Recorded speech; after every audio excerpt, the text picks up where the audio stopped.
It's Divas That Care Radio. Stories, strategies, and ideas to inspire positive change. Welcome to Divas That Care, a network of women committed to making our world a better place for everyone. This is a global movement for women, by women, engaged in a collaborative effort to create a better world for future generations. To find out more about the movement, visit divasthatcare.com after the show. Right now, though, stay tuned for another jolt of inspiration. Well, hello, everyone, and welcome back to the Divas That Care. My name is Candace Gish. For all of you that have just tuned in for the very first time, a huge welcome. The Divas That Care is now in its 13th season. We are listened to over 30 countries around the world, and it is so much fun. I am just so excited that we are able to have our show reach so many amazing individuals around the world, and it's because of all of our amazing tribe, our guests, our hosts, everybody that's been involved with the Divas That Care all these years. So it is truly a blessing that we're able to do this. I am so excited. I'm going to be introducing a brand new diva to our program today, and her name is Drusilla. I'm hoping I say it correctly. Drusilla is Mugorawera, and I'm excited to be able to chatting with her. Oh, my goodness. It's such a beautiful name, and I'm so excited to have you on the program, Drusilla. Thank you for having me, Candace. Drusilla, would you mind introducing yourself to our listeners today? My name is Drusilla Mugorawera. I live in Knoxville, Tennessee, USA. My other name is the Diversity Trust Builder. I am building a global movement for decision makers who are committed to championing equality and diversity in action. And I do believe that it's a need now. We have to value all our talents and gifts and experiences and perspective so we can have more profitable, repeatable, efficient companies, because I do believe that when companies thrive, communities thrive and vice versa. I couldn't agree with you more. And so why did you decide to do something like this? I read in your bio that you were raised in Rwanda, and then you moved to the United States. And I wanted to know why you decided to do this amazing, this global movement. But what made you decide to do that? When I was a cabinet minister and a member of parliament, I was treated like a queen walking on the red carpet. But when I became a refugee, I felt like I was treated like second class, and nobody should be treated like a second class. Also, I see the tension between law enforcement and super minority populations across over the world. And it doesn't have to be that way. I decided to be a bridge between authorities and the community they serve and protect so we can build strong and unified communities, being at the workplace or in different localities. And that is exactly what I think we need, is because a lot of people are coming in from other countries, as you were saying, like refugees, and they have a different background. They have a different understanding of how things work. And when you have somebody that's able to help them through that process, I think it makes all the world different. Sure. Yeah, it takes a village. In African culture, they say it takes a village to raise a child. It takes a village also to integrate in a new country. Yeah. I love that. So share with us a little bit about what you do with these individuals. So for refugees and immigrants, I do show them the way they can integrate quickly by, first of all, what I was missing when I came to America. It's true, and I'm grateful they gave me food, shelter, but I was badly missing community. So if you will ask me what an immigrant or a refugee or somebody moving to another place, what is the priority to work on, I would say build a new relationship or network. So I teach those population how to network, how to build new friends, how to embrace the new culture, keep their values they are bringing from their countries of origin, and embrace the new ones so they can be better people. I also teach them how to read. You know, they say that readers become good leaders. And I'm grateful that in America, there is a free library system. And I'm grateful, incredibly thankful for that. So I share those tips, which they can use and transfer immediately without delaying where I delayed. For other corporations, I show them how embracing diversity is a way to go. It's not a choice. because especially during this time where we have scarcity of workforce, embracing diversity is the magic pill, because there are different talents and skills and gifts which are seated there. Even I am encouraging people to embrace language diversity. As we become more and more diverse, how do we accommodate people whose business language is not the first language?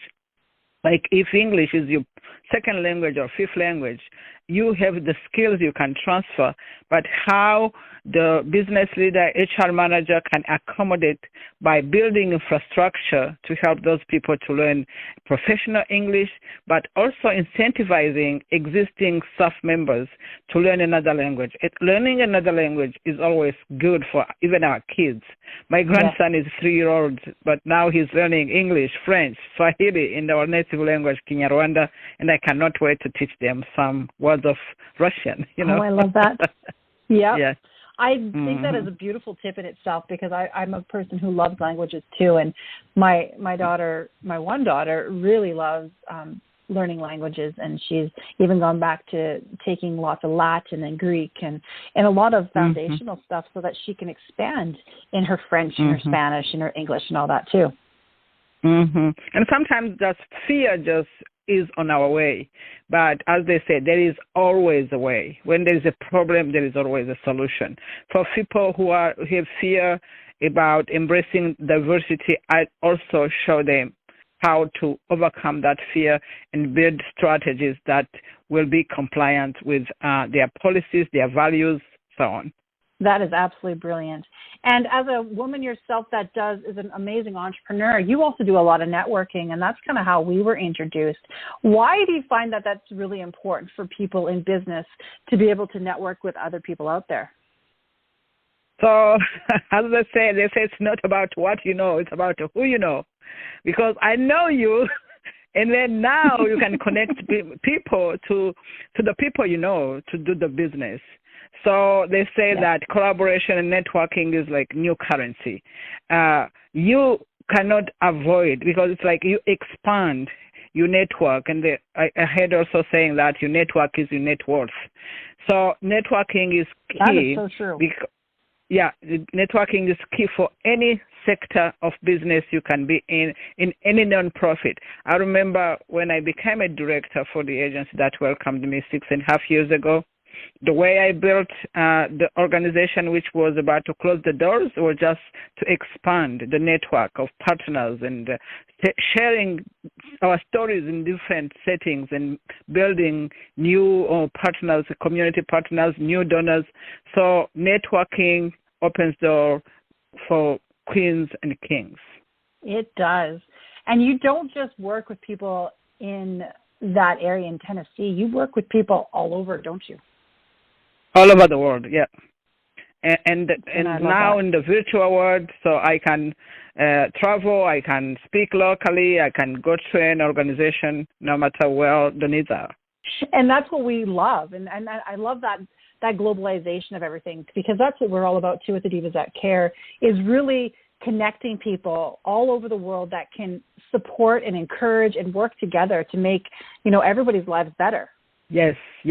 And when you embrace cultures and knowledge, without border, this is how we grow and transfer our knowledge to others too. You also wrote some books here, and I want to talk a little bit about that. I want you to tell me about why you decided to become a writer and an author, and what your books are all about. So when I had a podcast invitation like now with Lorenzo Payman, he's living in Canada, we shared the stories, and when he had an idea to start writing a book, he said, "Can you write a story in our book?" And I said, "Why not?" I decided to become an author because I have the message the whole world has to hear. Because when people ask me about where I come from, and I say I'm originally from Rwanda, what idea comes into mind is genocide. So in 1994, I was there when we had a horrible genocide, and we lost, unfortunately, almost 1 million people. I didn't know that I would survive. So I wanted to share the story of that, but also the story of moving as a refugee, losing everything I had worked for more than 40 years, and start from scratch to show people who are despaired, losing jobs, losing families, losing everything, that you can lose everything, every material possession or position, but you can never lose yourself. And also one of the issues I talk in my book, in the chapter of the book, is about forgiveness. Forgiveness is not a choice for me. That. It's a must, because many people are suffering and don't move forward because of the things they didn't let go. But for me, I did forgive all the people who made me free, so I can start a new life. Now I don't serve like 10 million people. I am now serving the whole world. And also, you have to learn how to leverage your adversity, because there are many things I didn't know. I suffered through the refugee journey, but I think what I did get out of from suffering is bigger than what I had before. So this is why I wanted to share the message with the world, to encourage young people, to encourage people who are in the poverty or are victims of trauma, that they are overcomers. They can do attain their dreams no matter what, because the circumstances should not define us. And we have to find the good in any bad situation, because all those situations come for us. Thank you. Thank you very much for sharing those powerful words of inspiration and empowerment. You are welcome. I think we need to hear that. I think that we don't always realize what is happening around us, and we take a lot of things for granted. And hearing that is very powerful. And I want to thank you so much for sharing that. You are welcome. Thank you for asking. Oh, my gosh. You know, this has been great. I know that we didn't have a chance to chat before our program, and I've just really enjoyed just chatting with you and learning about you. I want to know, is there some things that are happening in the near future that you're going to be participating in, any events, anything that maybe our listeners can go and check out or be a part of? As we were talking about networking, if people want to know different avenues of networking, if they're isolated, they can always connect with me through Drusilla at drusilla.com. And I'm planning to create a podcast too, so soon. And then I will invite people to be on that podcast. But for now alone, I wanted people to, if they have referrals, they can make for me. If they know the CEOs of companies and HR managers who are willing or are envisaging to develop strategies on diversity, equity, inclusion, and belonging, I'm here. And as I say, I find people where they are, and working with me, they will just have fun. So, and if you know event managers looking for speakers on diversity, on resilience, or embracing change, I will be always there. I think that's absolutely fantastic. Great. And we'll definitely connect you into our Changemakers Cafe group, and hopefully you'll be able to really connect with some of the other amazing individuals out there, and perhaps you could do some collaborations also. Yes, I would love to do that. Tell me, do you have any tips and tools for perhaps some of our listeners out there? So the one tip I have is don't give up, and have fun in everything you do, and bring energy, because the energy you bring in something you like and you do, you differentiate. This is why people come to you to do business with you. And do not anybody pull you down, because you are meant for more. You are meant to give more and to have more. Oh, thank you. Thank you so much, Drusilla. I love that. I know that because refugee training is such a big part of your life and the things that you're doing. Is there maybe some type of, training or things that there's a lot of, I'm finding that there's a lot of individuals right now from around the world that are coming into their countries, a lot of refugees, a lot of immigrants. And, a lot of people want to be a part of that. They want to be a part of helping. And is there a way for these individuals to be a part of that? Yes, and then I am an advisor also to the Welcome Corps. America is now have a program where people can sponsor refugees without going through the regular refugee settlement. So we are looking for 10,000 Americans or people with permanent residence who can sponsor refugee families, and they can contact the hub, the community sponsorship hub, to have more information. Because, and I do encourage also multicultural community-based organization so they can be part of this, because they have lived experience and they know where they delayed and they know what works. So I do encourage to visit the community sponsorship hub or Welcome Call website to get information so they can be in this unique, I know Canada has one, but this is a unique, new, brand new program, and I know people will enjoy it to make a difference in welcoming new refugees in their communities. Oh my gosh, thank you so much for being such an inspiration to so many people around the world. This is just a fantastic program. I've just really enjoyed having you on. I can't wait to hear when you're going to be doing your podcast, and we can support you in that also, and I can share that with all of our amazing tribe out there. My goodness, it has been such a pleasure just to have you on there and just sharing little tips with us today. I would love to have you back on the Divas That Care in the future.